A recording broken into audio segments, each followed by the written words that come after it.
Goodyear knows that performance is everything, whether it's on the road or on the court or field. So when it comes to choosing tires, let Goodyear.com help you choose what's best. Goodyear, more driven. And now, Jalen and Jacoby on ESPN Radio. When I pop the trunk, head to death. Y'all pop the trunk, I pop the hood. Now act stupid, I'll pop the trunk. Now give me a boom. He's Jalen versus everybody. What up, Dal? I'm David Dowling Jacoby the first. On the cool check-in. Center stage on the mic. Brad.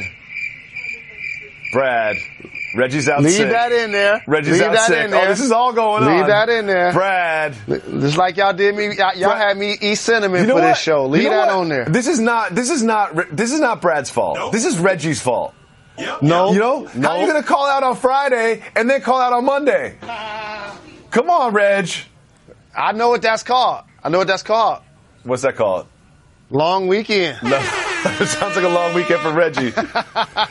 We're Jalen Jacoby. What do? We get to find individuals that have constantly supported this program for 7 years, exactly what they want when they want it, more importantly, when they need it. Obviously, Brad in for Reggie today. No shots at Brad. Brad's doing his best, man. You know what I mean? He's coming off the bench. He's coming off the bench. He didn't get as many reps. He's like the backup quarterback that didn't get any reps in practice. They just throw him in the game because, you know, Reggie got hurt in the first quarter. That's cute. So Reggie, like a Joe Flacco, he didn't even text him back or nothing. Didn't give him no heads up. Nope, not at all. How Joe Flacco not even gonna hit Lamar Jackson back? Like, come on, man. You gotta hit him That's back. Your teammate. Y'all about to be in the same room. Jalen, you're not allowed to criticize anybody for not hitting people back on text. That's one thing you cannot do, okay? That's one thing that you cannot do, okay? You can't. I've had the same phone number for 15 years. Doesn't mean you use it. So there was a huge ruling in the Supreme Court today. New Jersey's been trying to legalize gambling in sports for the longest time. They've been getting shut down in this court and that court. Goes all the way to the Supreme Court. And what the Supreme Court said, to dumb it down for everybody, is, you know what? We will no longer make this illegal federally. This will not be a company-wide illegal thing. Every state can now decide whether or not they want their state to have legalized gambling. Does this mean that you can bet on game one between the Rockets and Warriors tonight where you live? No. But this means in time, a lot more states of the 50 will have legal sports gambling. When you first heard about this, Jalen Rose, what was your response? Transparency and about time. It's one of those things almost like porn that people frown upon, but it's so easy to get and it's so easy to do, and so many people are doing it, is what makes it a multi-billion-dollar industry. Mm-hmm. And there have been ways that gambling has been masked. Let me name a couple of them for you. Like fantasy sports. That's gambling. Brackets, filling out brackets every year in March. The NCAA bracket busting, filling them out, and everybody that hasn't watched collegiate basketball all year now filling out a bracket. My whole thing is the players in the pro ranks are going to get a cut. The leagues are going to get a cut. Man, this is going to be bad for NCAA athletes. Yeah, well, there's that angle. And do you believe that the league should get a cut? Like the NBA is positioning themselves as some sort of like integrity fee, I think they're calling it, which is a weird thing to label it. But do you believe that the league should get a cut of the money? Yeah, we're a private business. You wanna gamble on us and you want to create commerce, we want a percentage of it. It's no different from the same league that have people putting advertisements and promotions on jerseys. So here's one thing. I've personally seen multiple families literally get torn apart and fall apart because of sports gambling. I've seen this happen to people in my life, right? So it seems like there needs to be some sort of restrictions. You know, and my question for you is, if someone said to you, Jalen Rose, we're setting this policy, we're going to make, gambling legal in New York where you live, what should we do in terms of restrictions? What limits should we put on individuals that can bet? How do we make this legal but not let it be out of control? You can't police adults from themselves. That's almost like telling adults how many beverages they can have or what they can buy at the liquor store. You can't do it. And there's going to be some horror stories, a lot of bad decisions made. But you can't do a restriction and say, well, if you need to take a loan out, then you shouldn't gamble. Or if you need to borrow the money, maybe you shouldn't be gambling. Or if you spend an X% of your check or whatnot, you shouldn't be gambling. It's going to be a free-for-all. And just like those able to enter the draft right after high school, there will be some horror stories. But overall, I think it's in the best interest of every party involved. So you and I are on wax is people that don't gamble on sports. You and I don't really gamble on sports. If I'm in Vegas, I'll put a bet down because it's legal and it's fun or whatever. But like, I'm not the every Sunday bookie, fill out the whole thing and put money on every game. And, I'm not watching the game unless there's money on it kind of guy. In this new world where it's easily accessed and it's legal, potentially, could you see yourself changing your stance and putting little small bets on games here and there? My stance will not change because don't tell anybody unless you listen to this podcast. This is family information only. I actually prepare, study, have relationships, and have intimate knowledge of what can happen, what should happen, and likely what's going to happen. And I don't want to compromise that information while I'm watching the game with such anxiety because I decided to place a bet. I don't want those worlds to collide in any way, shape, or form. Anyone who's been to a sports bar, kind of like late at night on the East Coast, and you see that one huddle of dudes watching the Nuggets against the Blazers, cheering, you know what I mean, going crazy in the fourth quarter in the middle of like a January Nuggets-Blazers game. That's going to be every sports bar moving forward if this goes through. Like those dudes, you're like, why do they care so much? Like, do they have family on the team? It's like, no. They each put down money on the team, and that's why they're so locked in. I personally might start putting small bets on games if it's legal in the state where I live. Just little small bets. But I've seen it. I've seen the horror stories before firsthand, so I know not to let it get out of control. But it'll be interesting to see how this develops. And like I said, it won't be tonight's game you can gamble on, but by football season, I think you'll see at least a dozen states in our great country legalize sports gambling in some way, shape, or form. Here's a little insider travel secret. There are tons of empty hotel rooms out there just waiting to be booked. That's why there's Hotel Tonight. Hotel Tonight partners with awesome hotels to help them fill their unsold rooms, which means you get incredible deals. And even though the name's Hotel Tonight, you can actually book up to a week in advance and up to 100 days in advance in top destinations. So download the Hotel Tonight app to start scoring better deals at better hotels now. The people of Boston got exactly what they wanted in Game 1 of the Eastern Conference Finals. Man, did they dominate this game from start to finish, holding LeBron James to 15 points, 5 for 16 from the field. Jalen, strategically, what did this team do to make the best player in the world look so pedestrian? Well, really, it starts with Danny Ainge when he goes out and he makes a long-term commitment to Brad Stevens at a point where no other NBA teams were trying to hire him. Mm-hmm. And then Brad Stevens and Danny Ainge, they do subtle moves that people aren't paying attention to, like acquire Al Horford, who at points at the game yesterday was not only guarding the point guard, but guarding the center. On the other end, making post-ups and making threes. Then how about this? Acquiring enough picks to where you have the number 3 pick to get Jalen Brown.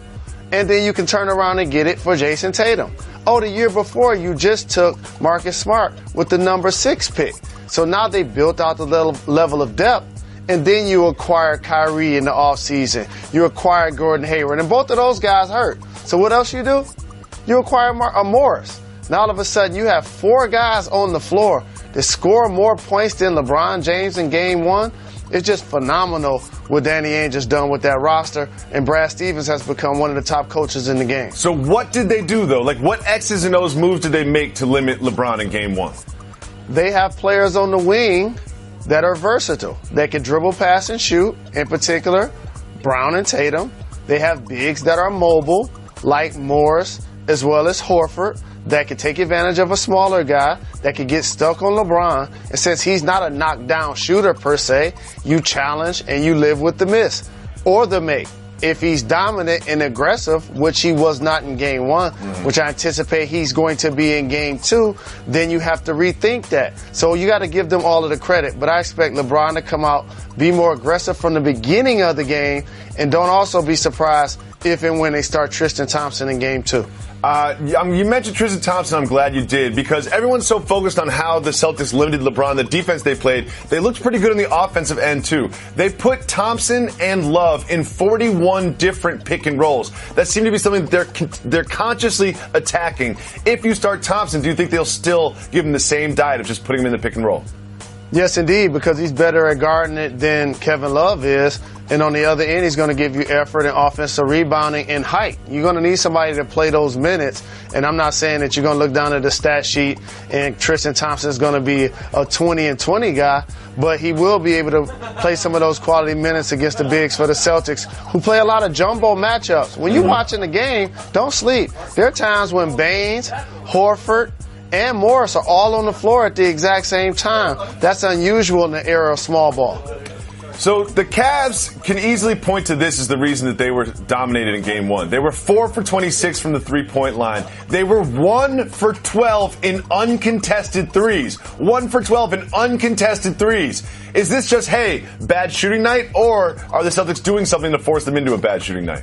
No, you said uncontested. And there are also a lot of plays where they just got uncontested layups and dunks. One play where they did a sideline out of bounds and LeBron James just did a slice cut and got a dunk. There were a couple of different times I saw LeBron and Kevin Love just ease their way down the lane and get dunks. So all of this looks a lot different when you're making shots from three. I think the Cavs will shoot a lot better in the next game. You don't seem too concerned about Game 2 for the Cavs. And guess what? Neither is LeBron James. Let's listen. I didn't go to college, so it's not March Madness. You get better throughout the series. You see ways you can get better throughout the series, but I've been down 0-1, I've been down 0-2. I've been down before in the postseason. He said he has zero level of concern, Jalen Rose. Zero level of concern. Should he be more concerned? I wouldn't say you should be more concerned just yet. Now, they drop Game 2, and then you have to win 4 out of 5. Then you got to perk up your ears and be a little more concerned. But you just mentioned it. They were 1 for 12 on open three-point contests. And LeBron James wasn't aggressive to start the game. He's got to set the tone. And then that allows everybody else to feel more confident about their games. But the other thing I appreciate for LeBron, he got these guys really dressing alike. This is almost like the NCAA tournament. I'm glad you brought this up. It's like, wait a minute. Let me get this right. So LeBron James, you clearly got a relationship with a clothier. Mm-hmm. We get 1 or 2 free suits, and then you got us all showing up like a player when he signed his letter of intent. You have no choice of what you wear once you get to the college because they already got a deal. Time out. I'm glad you brought this up, because do you remember when they won the championship? You remember that, right? And they were wearing the sleeved black jerseys. They're like, oh, these are working. We're going to stick with them. We're going to wear them in Game 7. Even though we don't like them, we're going to wear them in Game 7 because that's what's working for us. Those short-leg suits, those gray suits that they're wearing, they're 1 and 3 in those suits. Why do they keep going back to them? I think LeBron James spent so much money. He's like, we're wearing these whether we win or not. I don't even care. Moving on. When he got the deal, he promised that they'd wear him X amount of games. Yeah, they probably came for free. He didn't spend any money on them. Moving on. After the game, LeBron James was asked about what went wrong in a crucial stretch in the fourth quarter, and here was his answer. We ran him the first possession. We ran him down all the way to 2 on the shot clock. Marcus Morris missed a jump shot, followed it up. They got a dunk. We came back down. We ran a set for Jordan Clarkson, and he came off and missed it. They rebounded it. And we came back on the defensive end, and we got a stop. They took it out on the sideline. Jason Tatum took the ball out, threw it to Marcus Smart in the short corner. He made a 3. There you go. Couple things about that. Number one, the first possession, they did not run him down to 2 on the shot clock. There was 9 on the shot clock. Okay, LeBron, you're 7 seconds off right there. If you're gonna act like you're perfect with this, you better be perfect with this. Number 2, Jalen Rose. Is this unique to LeBron, or is this something that most intelligent NBA players can do? First and foremost, thank you, LeBron. I'm so very happy that you did this, because you bring people into the foxhole that underestimate the intellect of athletes and the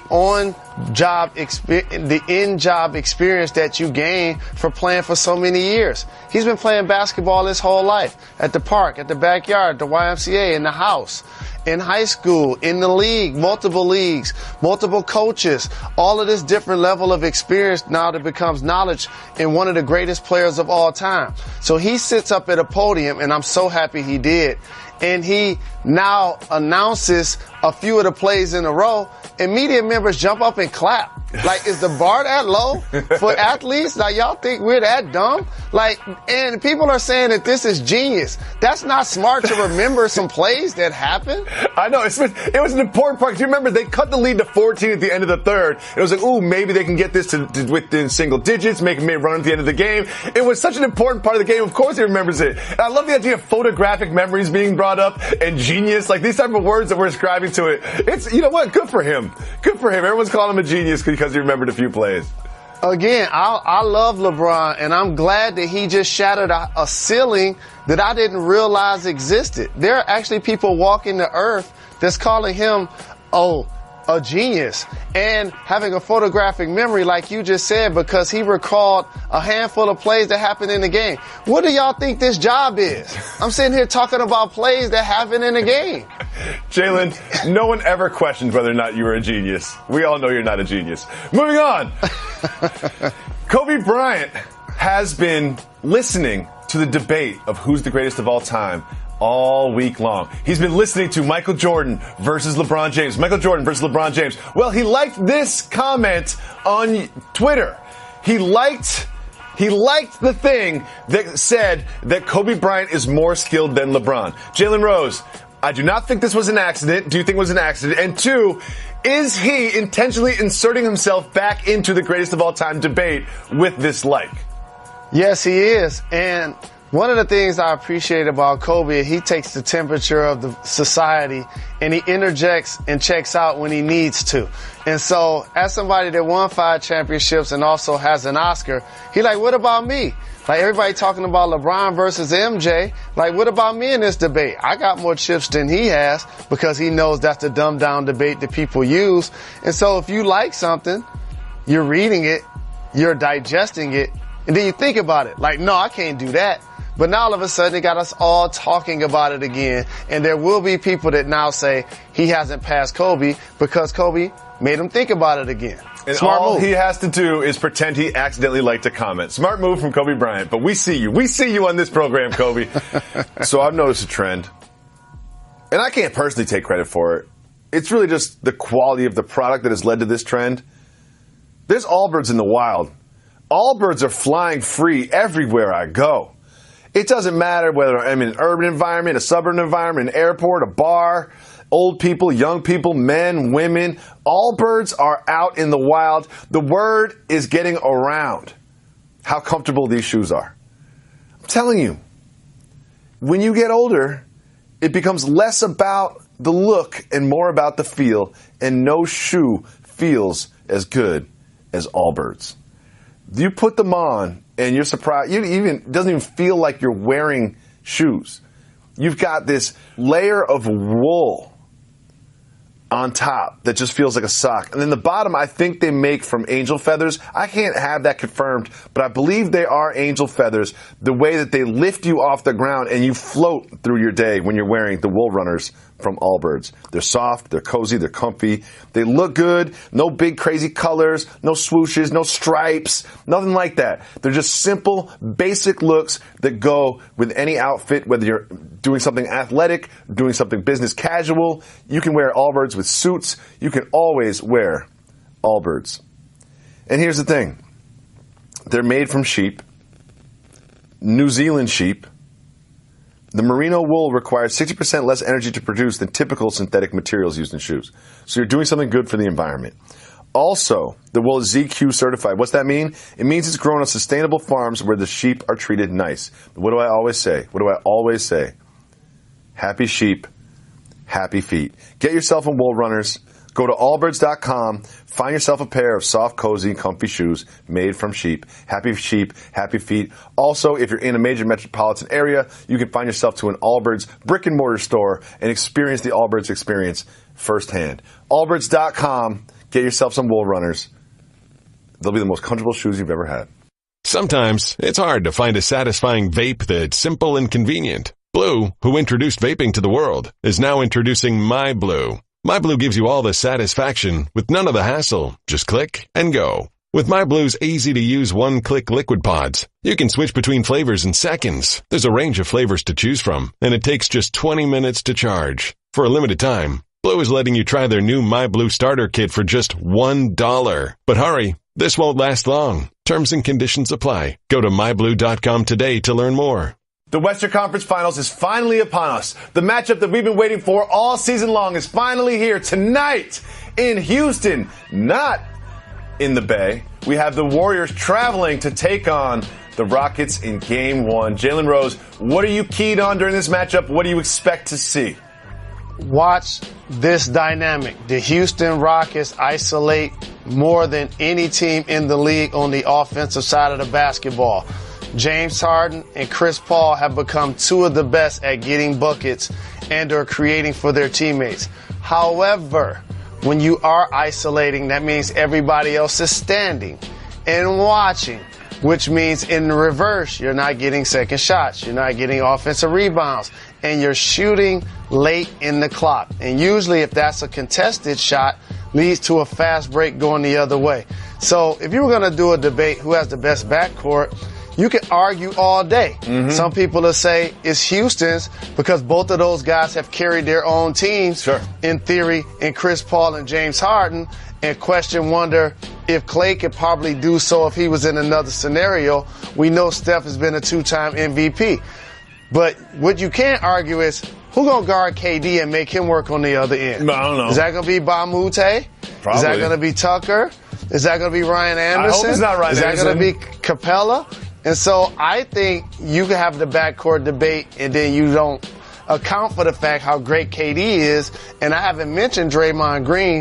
It's just this is an explosive basketball team. The Rockets better win Game 1. It really does feel like the Warriors should be favorites in the series, and especially in Game 1. However, Las Vegas has them in underdogs in Game 1. Is this because people really think the Rockets will win, or is this just one of those Las Vegas things where people are betting on the Rockets so they make the Warriors underdogs?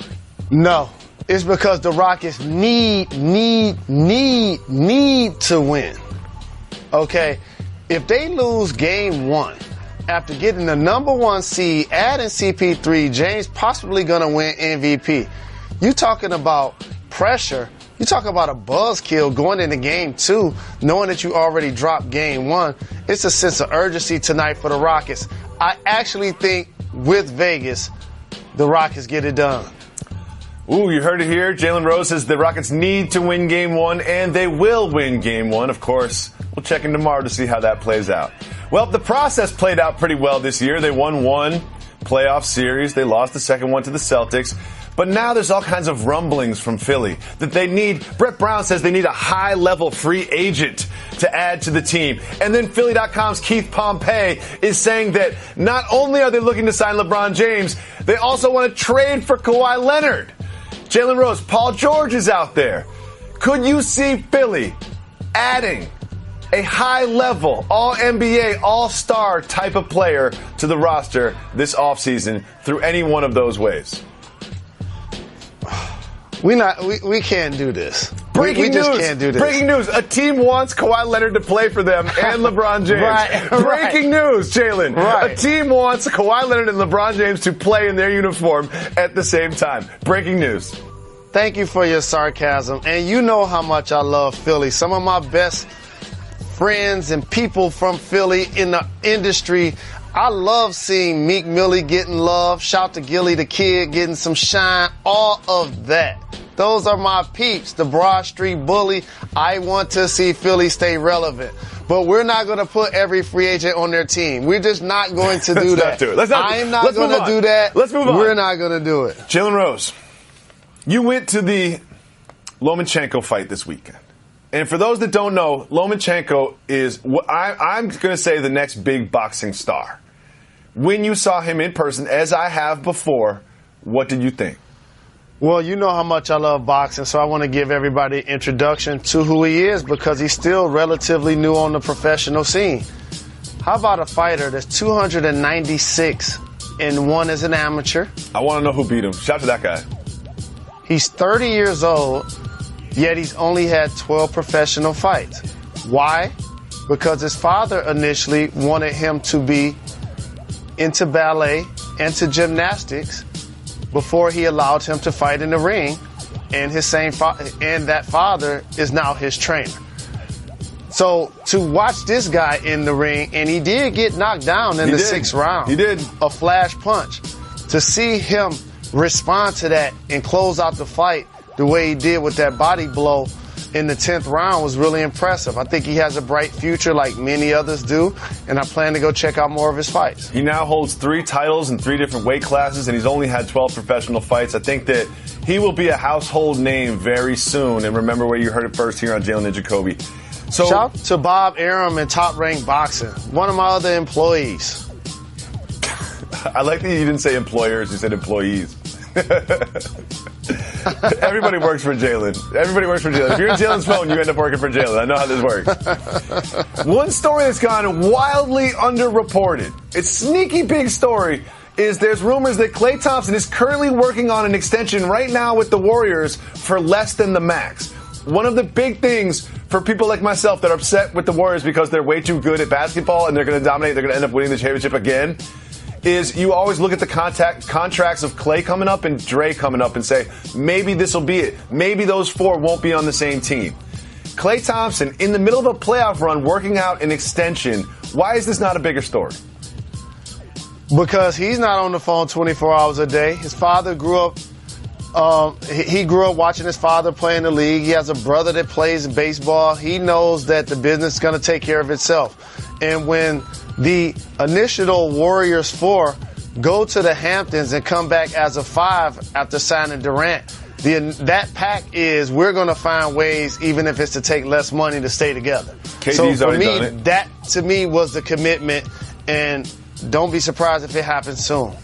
Yep. And I think being on a team that wins multiple championships is ultimately better for your earning potential long run than $10 million. You know what I mean? You can make that 10 back after your career because you got all those rings. Oh, hit the brakes. Hit the brakes. Uh-oh. Would you say it's better than $10 million again? Yes. I will say if you are on a team, a dynastic team that wins multiple championships, your long-term earning potential, you're going to stop playing basketball when you're, 35? You've still got another, let's say, 50 years on the planet. You'll be a lot more in demand as a speaker, as a media member, as an endorsement person. You'll be a lot more in demand for those next 40 or 50 years if you're on a dynastic team than if you take a max deal with the Hornets and you end up making an extra $10, $20 million there. That's my theory. So how many rings what is the tipping point here? He's going to get 4, 5. Oh, okay, cool. Okay. He's going to get 4 or 5. Okay. Now for 2, I'm good. I need the 10 mil. Sure, I'm with you on that. But I think if you're part of like a true dynasty, you know what I mean? You can milk that for a long time. What about 2 though? What if you say he get 1 more and it'll cost him $10 million? Would you sacrifice that? He already has 2. So if he gets a third for $10 million, if he gets a third, yes. No. If he gets a third, not gonna be able to do it. I'm just checking because he already got 2. So when you say dynastic, to me that's like 5. 4, 5. Yeah. And if you look at Klay Thompson, like he's kind of one of those, like, is he a Hall of Famer or is he a beneficial of like the team that he played with? So sticking around with the Warriors is probably going to be good for his legacy. Let's be honest. Let's be real. Jalen Rose, not everything in the world of sports and pop culture is worthy of discussion. So we have a segment called Keep It Moving. Jalen been moving up, Jacoby moving, we keep it moving up. If it is worth discussing, you tell me to hit the brakes, and then we'll break it down. If it's not, me, you, and Method Man will simply keep it moving. Are you ready? Let's get it. Cardi B has deactivated her Instagram account by doctor's orders. Keep it moving or hit the brakes? Hit the brakes. Cardi B? Cardi B's obstetrician has told her that the high amount of stress that she gets from dealing with haters and trolls on Instagram is bad for her pregnancy, so she has deactivated her account. Are you surprised the doctors are this involved? Young people, trust me. Take it from me. I'm old enough to see when technology changed. I remember where there were 2 pieces to the phone. Then I remember it was only a house phone. Then I remember people used answer machines. I remember there was beepers. I remember the burnout phones. I remember there were phones that you could press one button like a Nextel. I remember having a MySpace page. You think all of this stuff really matters? You up on it at 5 a.m. You're checking it 50 times a day. I promise none of your posts are going to mean nothing in years. Nothing that people say about your life on social media is going to matter to you. Unless you're getting paid to do social media, don't use that as something that takes away from something else that could be important or beneficial to your life. Every time people start to get focused, take things serious, time to get disciplined, whether it's the playoffs in the NBA, whether Cardi B about to have a baby, what do? They get off social media. Well put. Moving on. Coming up next, Jameson Tyon. Just had to make that joke. Is a pitcher for the Pirates, and he will do anything to heal his finger. Keep it moving or hit the brakes. You gotta hit the brakes. Well, Jameson was taking ideas from reporters and people about how to heal his finger that is hurt on his pitching hand, and they suggested that perhaps you want people to pee on it, and he said that he would put up a sign-up sheet in the locker room, and everyone could come pee on his finger if he thought that would help. Do you think that will help? I got a few follow-up questions. Oh, you do? You know I don't like follow-up questions. So, is the pee going to already be in a cup or something, or are they going to physically do it? That's the most important question. He mentioned the lineup, so I think it was going to be fresh urine. We probably should keep it. Let's keep it moving. Let's keep it moving on this. Next, We be moving, you know we keep it moving. Meek Mill commented on Rihanna's Instagram post, and it was vaguely flirtatious. Keep it moving or hit the brakes. Hit the brakes. Rihanna posted a picture of herself in black lingerie, and Meek Mill commented, "Robin Thicke." Now, if you're wondering why he used another singer's name underneath Rihanna's post, you have to remember Rihanna's first name is actually Robin, and in the picture, she did look thick. Soft move or boss move from Meek Mill there? It all depends on if he knows if she's in a relationship or not. I think that he's doing this. He's like, oh, you're no longer friends with Drake. Me and Drake once had a thing. Let me just see if now, perhaps, the door's open for Meek Mill. Hey, how about this? We probably could have got those two gentlemen in the building during the conference finals had the Raptors and the Sixers advance. Maybe that's going to happen in the future. Perhaps. Finally, Pro Bowler and confirmed terrible person Greg Hardy is making his MMA debut. Keep moving or hit the brakes. Keep it moving. We be moving, you know we keep it moving. A psychic did not see something very important about her future. Keep moving or hit the brakes. Hit the brakes. Well, guess what? This psychic couldn't see the fact that when she told people that they need to buy her diamond rings to give them lots of money to take spells away from them, that she would once be arrested for fraud. Jalen, are you surprised you didn't see this coming? That's why I don't believe in psychics. Neither do I. As we always do, we take voicemails. If you call 985-80-JALEN, you can leave us a voicemail and we'll play it on the show. I want some people to start giving Brad a shout out. Let's see what happens. Jalen and Jacoby. Long-time listener. I've called a few times. I hope this one makes the air. Shout out to Grantland. Shout out to Jalen and Jacoby. Big fan over here. This is your boy T.Y. from Delaware, and I'm calling for a boss move, soft move question. Is it a boss move or a soft move to bring your own plate to a restaurant and have them put the food on the plate and take it to go on the plate? This is for the purpose of not using the plastic to-go containers that are bad for the environment that the restaurant supplies. So if I bring my own plate, then I can avoid doing that and I can reduce my footprint. I realize that this is a little bit unusual, but I would like to call you and get a second opinion. And I do live, full disclosure, I live right across the street from this restaurant. Once again, your boy T.Y. from Delaware. Love the show. Keep getting them checks. Peace. All right, huge shout out to T.Y. from Delaware. So here's the thing is, My man brings his own plate from his home to a restaurant, and it's asked if it's a boss move or soft move. Immediately, I'm like, that's a soft move, right? But then he has to do this to us. He has to paint us into the corner of, if we call this a soft move, then we don't care about the environment because he's not going to use the plastic thing that's bad for the environment. So now he says, like, oh, basically we hate Mother Earth if we call this a soft move. I don't like being hogtied like this in a debate, so I'm going to say this. It's a soft move, man. It's a soft move. I don't care. I worked at a restaurant. You show up at a restaurant with your own plate. I'm like, you're an insane person. Get out of here. Thank you for the call. Appreciate the love. I defer from my brother David and think this is a boss move for a couple of the details. See, you're reading the headline. Let me go into the details. Oh, you had this girl in the background added. This girl in the background was like, tell me you live across the street. Correct. That's an important detail. He left that detail out. He eats there so often, they know him. It's not a far commute. It's not a lot of maintenance to go across the street. To me, it's like taking your bag to the supermarket. I don't do that. I see people doing that. My wife does that.